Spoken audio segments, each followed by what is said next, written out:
Welcome to this Jems video tutorial about the contracting model. This tutorial will focus on contracting in Jems. It is important to keep the contracting section up to date throughout the lifetime of the project, particularly after project changes, but more information about project changes can be viewed in the project modification video tutorial.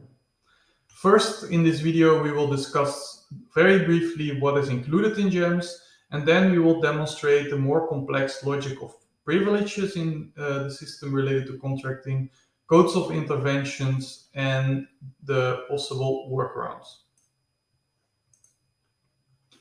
So, what is included in Jems? In Jems, there are in total 5 sections available for the contract monitoring phase, which is from the status approved onwards, the contract model becomes available, up to the status contracted, which can be set by the program user in the contract monitoring section. So there's the contract monitoring section, which is dedicated to the program user, contracts and agreements, where the subsidy contract and partnership agreement can be uploaded, the project managers page, project reporting schedule, and the partner details. So what is not yet included in Jems is the locking functionality of the contracting section. So after setting the project to contracted, the section is not locked, but all changes are logged in the audit log. So at least the changes are logged. The locking will still come. Similar for the checklist, so there are no checklists yet for the contracting model. This will also still come. And generation of the subsidy contract and partnership agreement directly in the contract monitoring section is not there. However, you can use the data export at project level, where you could build your own plugin to export the subsidy contract or partnership agreement. So that could then be downloaded at project level at the data export and then signed and uploaded in the contract monitoring, in the contract and agreement section. So we are now in a project, and as you can see, this project was approved, and then directly the contracting section showed up. I'm an admin user, so I can see all the sections, but in principle, a program user will always see the contract monitoring section and can view the other sections or edit other sections depending on the preferences of the program. This can be set in the privileges, in the system privileges. The contract monitoring section is the most important section for the program user. He would view the other sections and then set the project here to contracted if he has the rights to it.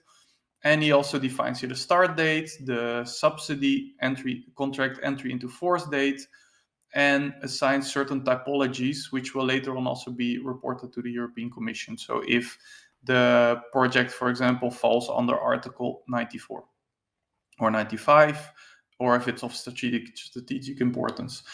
There's also the fast track lump sum section, which will only show up if the program uses fast track lump sums. And then the program can set a fast track lump sum to ready for payment here directly once it is ready. So the program can decide to directly pay out a fast track lump sum. If it sets here to yes, it will still have to go to the payment section to pay out the fast track lump sum, but it will not end up in reporting. Then the codes and dimensions are quite important. So they are set up in the program setup under the priorities and specific objectives. That is where the program, according to the program document and Annex 1 of the regulation, there's also a link here, adds those codes to each priority and each specific objective. So then when a project applies, they apply for a priority and a specific objective. And then actually those codes are limited here. So once the project is approved, the program can add the dimensions needed. So there are 7 dimensions in total. They can all be added, and only the codes show up that are added to that priority. So you will see that there's a limited availability depending on the type of the project. And the idea is that the program user then chooses the type and the code and assigns the budget to that code. And the logic is that the program must at least choose one code per dimension, and that the budget per dimension cannot exceed the total budget, which is also given here. So that total budget, if I put it here, you see directly that the partner share is 100% for the type of intervention. That is because this is the only code for the type of intervention. I could also add another code of type of intervention. And you will see then that if I choose another code and I add any amount here, that there's a warning message that the share has been exceeded. So basically, the share should be always exactly 100%. So I could basically reduce this amount to say 490,000 and then add the 402 euros here and then the amount match, and I can save again. Every dimension works this way except for the location. The location is the nuts. So those are the nuts of the partners, so the partner address. So you can only select the nuts here for the location dimension of the partner address, and you can then assign the budget of that per address, basically per nuts. So here I have 3 nuts tree areas, and I could assign for example, the entire budget of the project to that nuts, but usually, of course, you would split it per partner or per location and assign the budget share there. And then I can save when I have completed the dimensions and codes. Then another section, but this is more for the lead partner, is the contract and agreement section.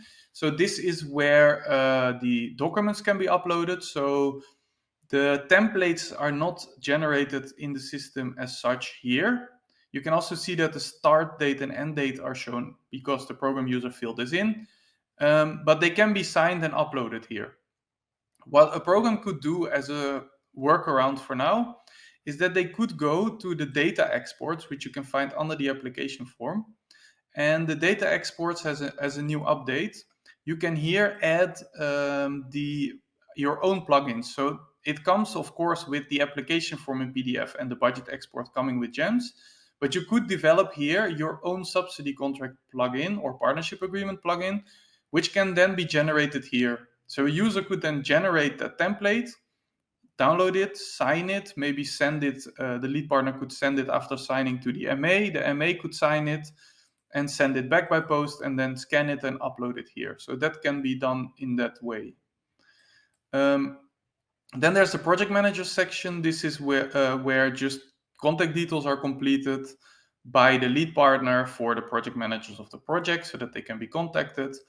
And lastly, there is the reporting schedule and there are partner details. So every partner also has their own section. This is in line with the project privileges. So users who have rights under the project privileges can basically then also keep that section up to date.